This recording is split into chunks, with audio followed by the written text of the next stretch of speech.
जिस रात पकड़ा जाना था यीशु मसीह ने, उसी रात यीशु मसीह ने एक पतीरी रोटी का त्योहार आता था, फसा का त्योहार वो आता था, तो वो करना था कि जिस दिन यीशु मसीह पकड़ाए जाने तो अगले दिन लोग बलि देते थे, बलि कुर्बानियां देते थे। कुर्बानी होती थी जो हमने पूरे एक साल में जितने पाप किए हैं उसकी क्षमा के लिए होती थी। हालेलुया। और वो जो कुर्बानी होती थी ना, वो लहू की होती थी। लहू ऐसे जगवेदी पर चढ़ाया जाता था। जब पहले इंसान ने आज्ञा को तोड़ा तो जो पाप आया था वो खून में आया था, ब्लड में आ गया था।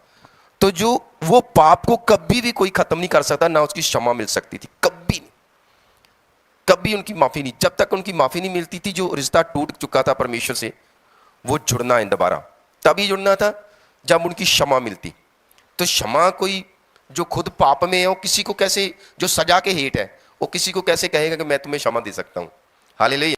मान लो इसमें से एक जना जेल में है, वो जमानत से बाहर आया है, जमानत से बाहर आया, इसके ऊपर भी कोई आ गया केस, अब इसकी जमानत होनी है, अब इनके ऊपर सजा है। जे इनकी जमानत देने के लिए जाएगा कि मैं इसका गवाह हूं, इनकी मैं जमानत देता हूं।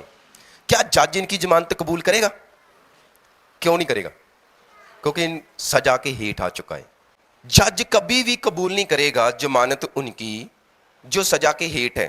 इसी तरह से वचन कह रहा है कि इंसान ने पाप किया, आज्ञा को तोड़ा, तो पाप किया तो उसके खून में पाप आ गया, ब्लड में। जब पाप आ गया तो उसी से सारी दुनिया बनी है। जो माता पिता से शादी से जन्म लेता वो किसके नीचे है? पाप के नीचे, सजा के नीचे है। दूसरे को उनकी वो जमानत नहीं दे सकता, उनकी जमानत कबूल नहीं होगी। हालेलुया। उनकी वो गवाही नहीं दे सकता। तो इसी तरह से हर एक इंसान पाप में पैदा हुआ, माता पिता से पैदा हुआ तो नहीं होता था। पहले वो खुद बरी होगा, जो जिनके ऊपर कोई भी सजा नहीं होगी, है ना, तो उनकी ही जमानत मानी जाएगी। आमीन। उनकी ही गवाही मानी जाएगी। और वो कौन पैदा हुआ? इसीलिए एक चाहिए था जो बिना, मतलब किसी इंसान के खून के बिना पैदा होता। तो पैदा कौन हुआ है? यीशु। बोलो कौन पैदा हुआ? आपने ये चीज पर ध्यान देना।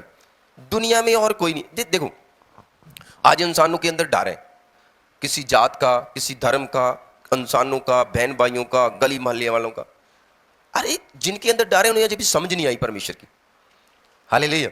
तो जिन्हें समझ आ जाती वो किसी से नहीं डरता, वो खुला बोलता है और खुला आता है। हालेलुया। डर के आता है, वो बोलता है, बता के आता है कि हम चर्च